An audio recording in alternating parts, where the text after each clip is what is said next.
गाड़ी में बैठो, गुरु ने टिकट दे दी नाम की, सत्संग रूपी नाव उनकी किनारे लगी हुई है, जो बैठ जाएगा वो पार उतर जाएगा। और जब लेके टिकट को कहता रहेगा मेरे पास टिकट है, मैं अनामी धाम पहुंचूंगा, मैं प्रभु के चरणों में कहीं नहीं जाना, यहीं पड़े रहोगे। करनी करो, करनी बड़ी है, करनी पार उतारेगी आपको, नहीं तो सब कुछ है मिथ्या है। कहते हैं गुरु, हाँ जी गुरु है, देखो ये रहा मेरी जेब में। अरे गुरुओं को तो जेब में रखते हैं, कागज का गुरु, फोटो को जेब में रखते हैं, गुरु तो मेरी जेब में है।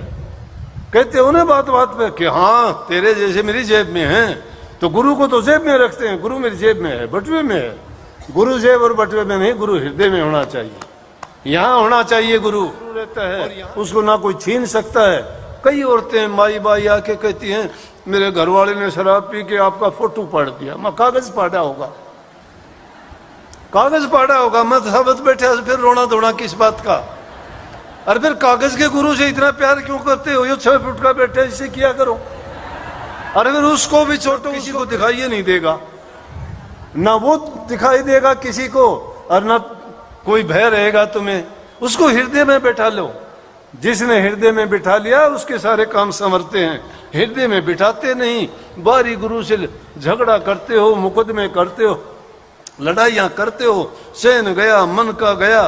अरे क्यों बेकार की बात करते हो? तुम्हारे पास है, ये किसी को दिखाने की वस्तु नहीं है। जिसने भी उस नाम को पाया, कमाई की, वही गुम हो गया, किसी ने दिखाया नहीं, किसी को बताया तक नहीं, वही अनजान बन गया। बोला कि भाई मुझे नहीं पता, मैं तो जानता नहीं। परमात्मा जानना है, वो यहाँ भी है, अभी भी है, यहीं पास बैठा है, एक नहीं, उसके अनेकों रूप है। ये सूर्य यहाँ दिखाई देता है ना आपको, ये अमेरिका में भी है, ये जापान में भी यही है। और कितने घड़ों में पानी भर दो, उनमें सब में दिखाई देगा यही है।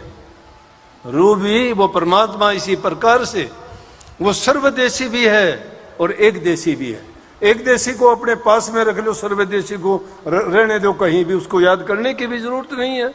नेक काम करो, नेक रास्ते पे चलो, भलाई के काम करोगे, तुम्हारे हृदय में दया प्रेम होगा।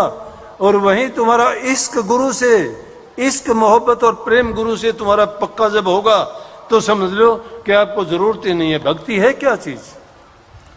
भक्ति क्यों नहीं हम उसमें सफलता प्राप्त करते? हम अपने दिलों से विकार नहीं निकालते। दिलों में विकंसी नहीं है अच्छे गुण भरने की। विकंसी फुल है हमारे दिल में, लेकिन बुराइयां भर रखी हैं। सारी कुर्सियां रोक के बैठी हैं ये बुराइयां, उनको बाहर करो, कुर्सी खाली होंगी, अच्छाई अंदर चली जाएंगी। अच्छाइयों को जब अंदर लेके जाओगे, वो अच्छाइयां ही जब पनप के बाहर आएंगी, तो ही आपको आनंद मिलेगा, खुशी मिलेगी, तो ही आपका जीवन संवरेगा। बाहर की बातें, बनावटी बातें करने से इंसान को कुछ नहीं मिला करता। अगर तुम्हारे पास शक्ति है, वो भक्ति की शक्ति अपने आप प्रकट हो जाती है। बताने की, दिखाने की, प्रचार की चीज नहीं है वो। इसीलिए मैं कहता हूं, चित्र ना देखा करो, चरित्र देखना चाहिए। चित्र देखने से नहीं मिलेगा, चरित्र देखने से। चरित्र उनके गुण होते हैं। वो जब तुम्हें अच्छा चरित्र तुम्हें मिले और अच्छा चरित्र तुम्हारा बने और सद्गुण तुम में आए, बुराइयां अपने आप छूट जाएंगी। वो तो करने का प्रयास करते नहीं, दोष उस दूसरों को देते हो।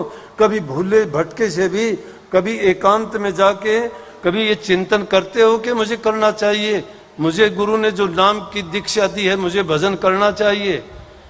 करते हो कभी? अरे कुछ दिन के लिए ही करना पड़ता है, उसके बाद तो आप भूल ही नहीं पाओगे। क्यों नहीं भूल पाओ? जिस घर में, यहाँ दुनियादारी के घर मकान में रहते हो, तुम्हारा सामान चीज जहाँ रखा है, तुम्हें यहाँ बैठे भी पता है तुम्हारी चीज कहाँ रखी है। अगर एक बार भी तुम उस ध्यान को पुख्ता कर लोगे, एक बार भी अंदर में प्रवेश कर जाओगे, उस रूहानी मार्ग पर अंदर में जाके तुम अगर उनको चीजों को एक बार भी निरख और परख कर लोगे, तो वो फिर तुम्हें बार बार करने की जरूरत नहीं है। जहां भी तुम बैठोगे, जहां भी ख्याल करोगे, उसी वक्त में पहुंच जाओगे, एक क्षण में। जिस प्रकार से कोई चीज देखी हुई है, जैसे मैं अमेरिका कनाडा जाता हूं, आज मैं जहां आप के पास बैठा हूं, ख्याल करता हूं, मेरे दिमाग में है वो। बहुत बड़ी बड़ी चीजें इस दिमाग में, बहुत भारी मशीनें हैं। ये दिखाई देने में छोटा है, जो स्थूल चीजें इस बाहरी ब्रह्मांड में दिखाई देती हैं, इस हमारे दिमाग के छोटे से हिस्से में ही वो सारी चीजें समाई हुई हैं। लेकिन उनको खोजने की जरूरत है।